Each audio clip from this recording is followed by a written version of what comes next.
Let's just start with a really honest question. I want you to think for a second about the so-called boundaries you set in your life. In your career, your relationships, maybe even with your own ambitions. Are they truly protecting you so you can grow? Or have they become the bars of a comfortable cage you've built for yourself? Okay, let's get into it. Today we're talking about this powerful hidden force that holds so many of us back without us even realizing it. We're going to pinpoint the exact habits that keep us playing small, all through this idea of what I call the invisible anchor. So what exactly is this invisible anchor? Well, think of it as a metaphor for that quiet kind of self-sabotage that we often mistake for just being, sensible or safe.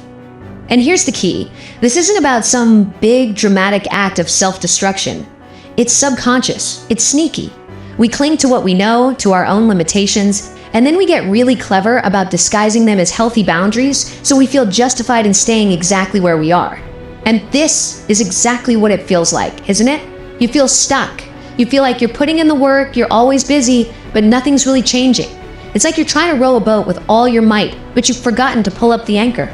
You're moving, sure, but you're just dragging it along the bottom, never really getting anywhere new. Which brings us to a really important question. If this anchor is so limiting, why do we build it? Why do we go through the trouble of creating what is essentially our own comfortable cage?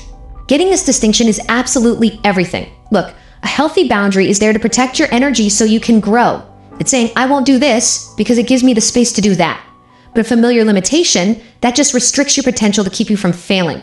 It says, oh, I can't do that because what if it doesn't work out? See the difference? One is about expansion, the other is all about fear. So why do we do it?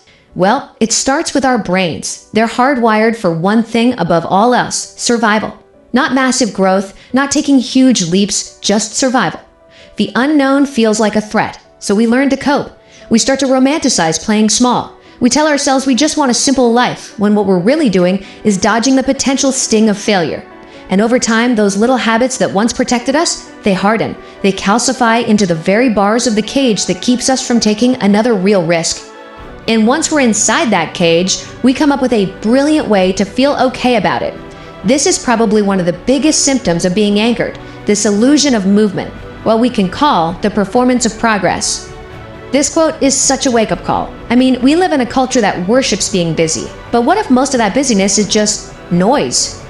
What if it's a show we put on for ourselves and everyone else, a mask to hide the fact that we aren't taking the real scary steps toward what we actually want? Just think about your average to-do list, the endless emails, the little tasks, the constant motion. It feels like you're doing so much. All of that activity is not the same as accomplishment. Checking off 10 small, safe things feels great, but it doesn't move the needle. Not like taking on that one big, scary task you've been putting off, the one that could actually change everything. Because at the end of the day, that's all this performance is. It's a beautifully crafted distraction. It's a way to keep ourselves busy enough that we never have to face the real risks that are required for real growth. Okay, so we've laid out the problem. We get the anchor, we see the performance, now for the good part. How do we actually break free? Let's get into the practical stuff. The framework here is pretty simple, but it is so powerful. First, you've got to audit your habits with some brutal honesty. Second, you have to intentionally practice discomfort. And third, you have to completely reprogram your own internal reward system. Let's start with that audit. Okay, step one is this radical honesty audit. Here's what you do. You list out a recurring habit. Let's say it's checking your email the second you wake up. Then you ask yourself 2 questions. Is this habit a foundation that's actually supporting my goals, or is it a weight, a comfortable little distraction that's holding me back? You have to be ruthless with yourself here. Next up is strategic discomfort. This is all about actively leaning into the things that your survival brain screams at you to avoid. You know that little voice that says, oh, I don't know if I'm ready for that. That's your signal. That's your compass pointing directly toward growth. So you volunteer for that project. You make that call. You publish that thing you wrote. You're training yourself to see that feeling of fear not as a stop sign, but as a green light. And what's wild is when you consistently audit your habits and practice this discomfort, something fundamental starts to shift. You actually start to move from a life built on limitation to a life lived with real conviction. And this is where the whole point of the game changes. You stop chasing external validation.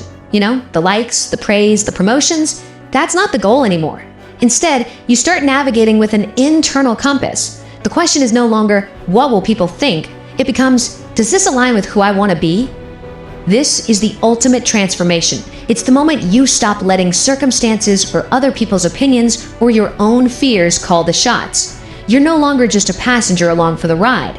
You are picking up the tools and you're becoming the architect, intentionally designing a life without those fake ceilings you used to call boundaries. So I'll leave you with this. That anchor, it feels heavy. It feels real. But it's just made of old fears and stories you've told yourself. And it's only attached by a rope of habit. And today, you can choose to start cutting that rope. So, what's the one anchor you can cut loose this week?